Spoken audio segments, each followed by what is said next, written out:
ನಾನಿವಾಗ ನಿಮ್ಮನ್ನ ಎಲ್ಲಿಗೆ ಕರ್ಕೊ ಬಂದಿದ್ದೀನಿ ಗೊತ್ತಾ? ನಿಮ್ಗೆ ಆಲ್ರೆಡಿ ನನ್ನ ಬ್ಯಾಕ್ಗ್ರೌಂಡ್ ನೋಡಿ ಗೊತ್ತಾಗಿರ್ಬೋದು ನಾನು ಇವಾಗ ನಿಮ್ಮನ್ನ ಎಲ್ಲಿಗೆ ಕರ್ಕೊ ಬಂದಿದ್ದೀನಿ ಅಂತ. ನನಗಂತೂ ಆಲ್ರೆಡಿ ಘಮ ಘಮ ಅಂತ ಸ್ಮೆಲ್ ಬರ್ತಾ ಇದೆ.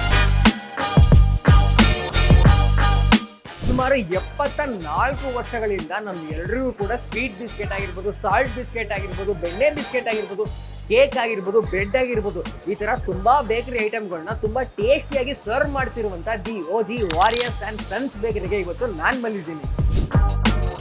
OG ವಾರಿಯರ್ ಬೇಕ್ರಿ ಫಾದರ್ ಶುರು ಮಾಡಿದ್ದು ಒಂದು 50ನೇ ಇಸ್ವಿ ಕಳಾಸ್ಪಾಳ್ಯ. ಅವಾಗ ಅಲ್ಲಿ ಈ ಬಿಸ್ಕೆಟ್ ಮಾಡಿ ಎಲ್ಲ ಅಂಗಡಿಗಳಿಗೆ ಸಪ್ಲೈ ಮಾಡ್ತಾರೆ. ಚಿಲ್ಲರೆ ಅಂಗಡಿ, ಈಗ ಬೀಡಿ ಅಂಗಡಿಗೆಲ್ಲ ಹೆಂಗೆ ಕೊಡ್ತಾ ಇದ್ರಿ ಆ ಥರ ಇವ್ರು ಮಾಡ್ತಾ ಇದ್ರು 50ನೇ ಇಸ್ವಿ. ಈಗ ಹೊಸದಾಗಿ ಯಾರು ಬೇಕರಿನ ಸ್ಟಾರ್ಟ್ ಮಾಡಬೇಕು ಅಂದ್ಕೊಂಡ್ರೆ ಅವ್ರ ಎಷ್ಟು ಇನ್ವೆಸ್ಟ್ಮೆಂಟ್ ಬೇಕಾಗ್ಬೋದು?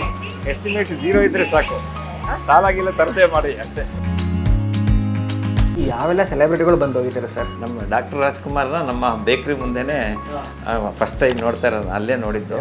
ಅವರು ಸುಮಾರು ವರ್ಷದಿಂದ ನಮಗೆ ಬರ್ತಾ ಇದ್ದಾರೆ. ಕಸ್ಟಮರ್ ಹೇಳಿದ್ರು, ರೀ ಅಂಬರೀಷು ನಿಮ್ಮ ಬಿಸ್ಕೆಟ್ ಎಲ್ಲ ತೊಗೊಂಡೋಗ್ತಾರಂತೆ, ಡೈಲಿ ತಿಂತಾರಂತೆ. ಮ್ಯಾಕ್ಡೊನಾಲ್ಡ್ ಎಲ್ಲ ಚೆನ್ನಾಗಾಗಬೇಕಂದ್ರೆ ಒಂದೇ ಒಂದು ಕಾನೂನು ಏನು ಹೇಳ್ತಾರೆ ಅಂದರೆ ಫಾಲೋ ದ ಕಸ್ಟಮರ್. ಅಂದರೆ ಕಸ್ಟಮರ್ ಏನು ಹೇಳ್ತಾರೆ ಕೇಳಬೇಕು ಅಂತ. ಸರ್, ಈ ಬಿಸ್ನೆಸ್ ಪ್ರಾಫಿಟ್ ಮಾಡ್ತೀನಿ ಅಂತ ಎಷ್ಟು ಎಕ್ಸ್ಪೆಕ್ಟ್ ಮಾಡ್ಬೋದು? 100% ಅಂತ ಇಟ್ಕೊಳ್ಳಿ ಸರ್. 2,500 ಬೇಕ್ರಿ ಇದೆ ಬೆಂಗಳೂರಲ್ಲಿ. ಮೊದಲು ಒಂದು ಕಾಲ BB ಬೇಕ್ರಿ, ಇದು BVK ರೋಡ್ BB ಬೇಕ್ರಿ, ವಿಶ್ವೇಶ್ವರಪುರಂ, ಆ ಥರ ಬೇಕ್ರಿ ಅವಾಗಿಂದನೇ ಇದೆ ಬೆಂಗಳೂರಲ್ಲಿ. ನಾನಂತೂ ಸಿಕ್ಕಾಪಟ್ಟೆ ಎಕ್ಸೈಟ್ ಆಗಿದ್ದೀನಿ ನನ್ನ ಫೇವ್ರೆಟ್ ಬೇಕರಿ ಐಟಮ್ಗಳನ್ನ ಹೆಂಗೆ ಪ್ರಿಪೇರ್ ಮಾಡ್ತಾರೆ ಅಂತ.